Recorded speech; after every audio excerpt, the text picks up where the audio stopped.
¿dónde está la violencia y dónde está la expulsión? Fijaos, si yo estoy en el aula o estoy con la pareja, con mi pareja, y yo estoy en una tensión que no recurro ya a nada que me pueda resolver, ni siquiera el miedo y la culpabilidad que tan fácilmente aparece en situaciones bajas, y ya recurro a la expulsión, fijaos que esa expulsión, si yo sigo con esa persona, si yo sigo en el aula, eso es expulsión. Es decir, cuando aún el grupo se mantiene, pero es lo típico de decir, hacer que la otra persona no se dé cuenta de que actúas como si no estuviera delante. Esa broma que decimos con frecuencia, oye, dile a mamá que me voy a tal sitio y la mamá está delante. Esa idea de que hacer ver que no le importas, esa sería expulsión. Ahora, si te divorcias, no. Si te divorcias, sería violencia. Entonces, violencia. ¿Por qué? Porque ya no existe el grupo, que sería matrimonio, pareja, lo que fuera institucionalmente reconocido. Ya eso sería violencia. Claro, ¿qué pasa? Que en esa transición, como todos los fenómenos sociales, son difusos. Son difusos. Cuando nos movemos en la física más tradicional, más mecánica, puedes marcar las cosas con un pertenece o no pertenece, sí o no, dentro o fuera. Pero los problemas sociales en general y en la vida funcionan las fronteras borrosas, que no son tan rígidas. Y precisamente si son así, es cuando se resuelven las cosas.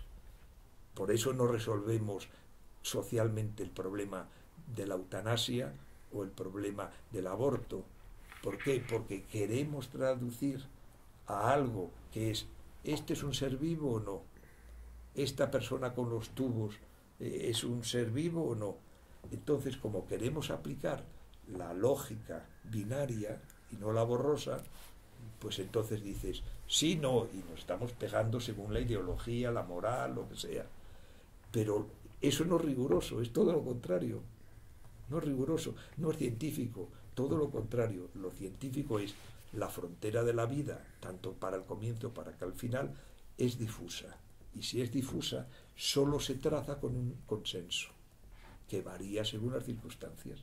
Así que en un pueblo antiguo, pues se consideraba que una persona que nacía con deficiencias no era un ser humano y se podía estrellar contra las rocas. Y otros pueblos, a llegar a una determinada edad, hacías que los ancianos se perdieran en la selva. Ahora no lo permitirían, pero esa es la idea de donde tú ya no perteneces a la vida.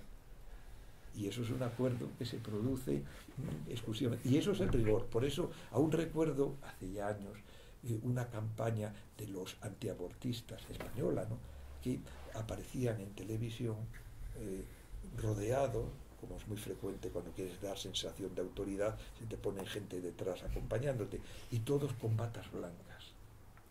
Como lo tenemos asociado, la bata blanca, a la ciencia, y una persona vestida normal, con corbata tal, hablando contra el aborto. Pero detrás estaban como diciendo, esto es la ciencia, ¿no? Claro, todo lo contrario, eso no es científico, porque no estás hablando de la mecánica física, estás hablando de la vida, que es compleja y por tanto difusa. Y eso nos traía ese problema. Pues nos pasa igual en ese punto en el que ya tú estás aún en el aula, tú estás aún viviendo juntos en casa, y sin embargo el nivel es de absoluta expulsión, no existe. Claro, como no puedes salir por el motivo que sea, dices, esto es a un grupo, pero si lo vemos de punto borroso, dices, esto ya es prácticamente la violencia, es decir, te va a hacer la misma violencia el día que se vaya con las maletas fuera de casa, porque ya es una situación, incluso algunas veces te alivia un poco por la tensión, pero a lo mejor tú como profesora no puedes decir, mañana no vengo a clase, y se acabó, no hay otra solución, no se puede hacer, no hay otra fórmula. Entonces, en ese sentido, fíjate cómo es difuso, pero la idea sería esa. Pero te está haciendo sufrir la expulsión, brutal. ¿Por qué? Porque tiene todos los elementos ya casi de la violencia, que es que la violencia es silencio, no es que sangres, que eso es agresividad. La violencia es silencio, es decir, cuando ya la comunicación es cero. Y eso es lo que te hace sufrir. Es el espejo que habéis visto, en el que la chica, que era mi hija, no se refleja en el espejo, ¿no? Entonces, pues claro, eso es la misma sensación.